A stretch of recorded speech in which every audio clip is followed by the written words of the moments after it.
Isang umagang kay ganda po sa ating lahat. Lunes na naman, ito ang pasimula ng araw sa buong linggo, kaya samahan po ninyo ako sa ating pakikinig sa umagang ito. At sa ganitong paraan, tayo po'y nagpapalakasan.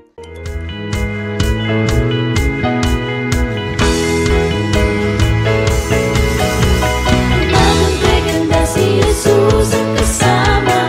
Umagang kay ganda si Jesus ang kasama. Umagang kay ganda si Jesus ang kasama. Kasama na si Jesus ang kasama na.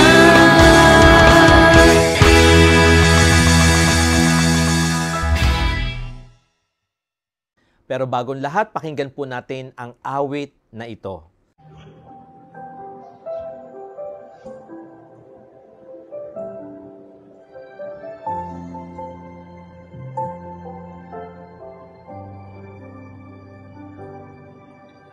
Sadyang kay buti ng ating Panginoon, magtatapat sa habang panahon. Maging sa kabila ng aking pagkukulang, biyaya niya'y patuloy na laan. Tulad ng pagsinag ng gintong araw, patuloy siyang nagbibigay tanglaw. Kaya sa puso ko'y damdamin, katapatan niya'y aking pupurihin. Dakila ka, O Diyos, tapat ka ng tunay, magmula pa sa ugat ng aming lahi. Mundo'y magunang maasahan kang lagi, maging hanggang wakas nitong buhay.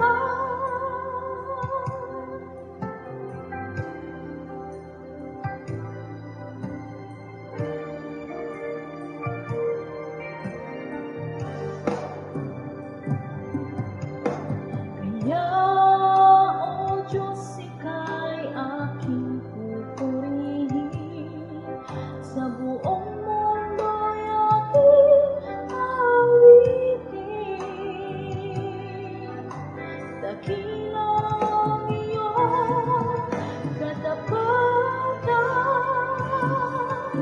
pag-ibig mo'y walang hanggan.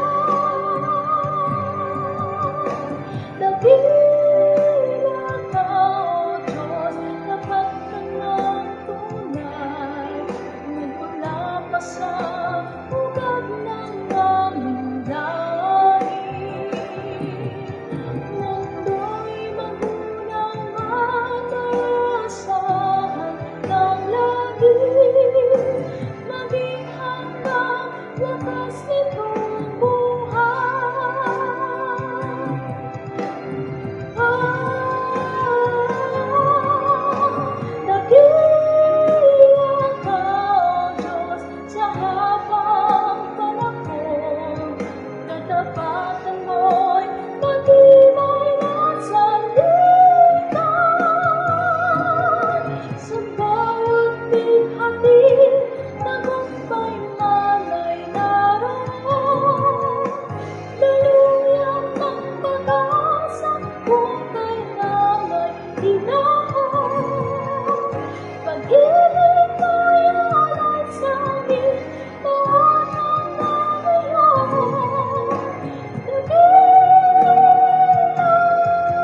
Sa umagang ito, mga kapatid, ang topic po natin ay Through Trials and Tribulations, the Enduring Strength of Faith.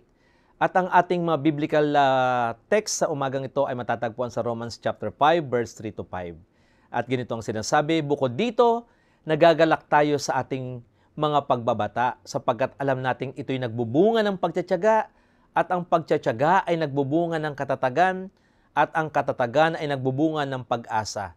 Hindi tayo nabibigo sa ating pag-asa, sapagkat ang pag-ibig ng Diyos ay ibinuhos sa ating mga puso sa pamamagitan ng Espiritu Santo na ipinagkaloob sa atin. Kumusta po kayo mga kapatid? Pastor Abit po, ang inyong devotional leader ngayong umaga. Paano natin mapapalakas ang ating pananampalataya sa magulong panahon na kung minsan ay nahihirapan tayo sa normal na kalagayan? Kung minsan nadarama natin na napapagod tayo kapag ang mga bagay ay nagsisimulang dumating sa atin mula sa lahat ng direksyon. Kapag dumarami ang mga pressures, madalas nating makita na nagsisimulang manghina ang ating pananampalataya.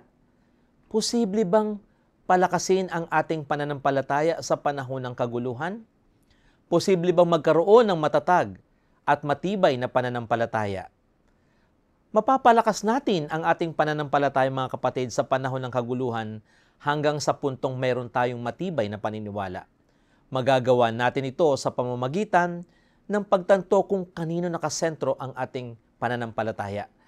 Actually, lahat ng ito'y nasa kamay ng ating Panginoong Yesus. Sapagkat nasa kamay ni Yesus ang lahat ng kapangyarihan at authority sa langit at sa lupa. At itinuro din ni Jesus na dapat tayong lumapit sa Diyos ng buong tapang at may tiwala sa pamamagitan ng panalangin.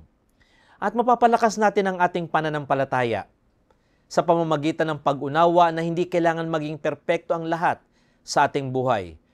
Ang mga talata mula sa mga taga-Roma chapter 5 verse 3 to 5 ay nagbibigay diin sa lakas ng kapangyarihan ng pananampalataya sa gitna ng mga pagsubok at kapighatian. Inilalarawan nito ang isang proseso kung saan ang tayo'y dumaraan sa pagdurusa, ito'y nagtuturo at humahantong sa pagtitiis. Ito yung endurance natin. Pagtitiis sa pagkatao, endurance to character, at pagkatao sa pag-asa, character to hope.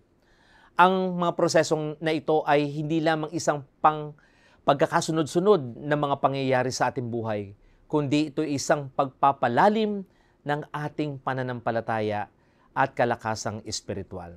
Puntahan natin mga kapatid sa practical na paraan ano ba ang tinuturo sa atin sa umagang ito. Una, ang pagdurusa na nararanasan natin, ito'y nagbubunga ng pagtitiis o perseverance. Ang tekstong ating binasa ay nagsisimula sa pagsasabi na dapat tayong magalak sa ating mga pagdurusa. Nalalaman natin na ito ay nagbubunga ng pagtitiis. Ang kagalakang ito ay hindi sa pagdurusa mismo, kundi sa pag-unawa natin na ito'y isang paraan tungo sa isang layunin, ang pag-unlad ng pagtitiis. Ang pagtitiis ay ang kakayahang kumontrol o mawak ng maigpit sa gitna ng paghihirap o sa isang sitwasyon ng buhay natin. At ito rin ay mahalagang aspeto sa buhay natin sa pag-develop ng ating maturity sa larangan ng ating spiritual na kalagayan. Mahalaga po yan. Ikalawa, ang pagtitiis ay nagpapaunlad ng pagkatao o yung ating karakter. Sa mga panahong kagaya nito ay natural na lumalabas ang bunga ng pagtitiis kapag ang pagtitiis ay naging bahagi na ng ating pamuhay o lifestyle. Nagkakaroon na tayo ng matibay, matatag na pagkatao. Ang karakter na ito ay hindi lamang ito tumutukoy sa personal na kalakasan, kundi ito may kinalaman din sa moral at spiritual na integridad ng bawat isa.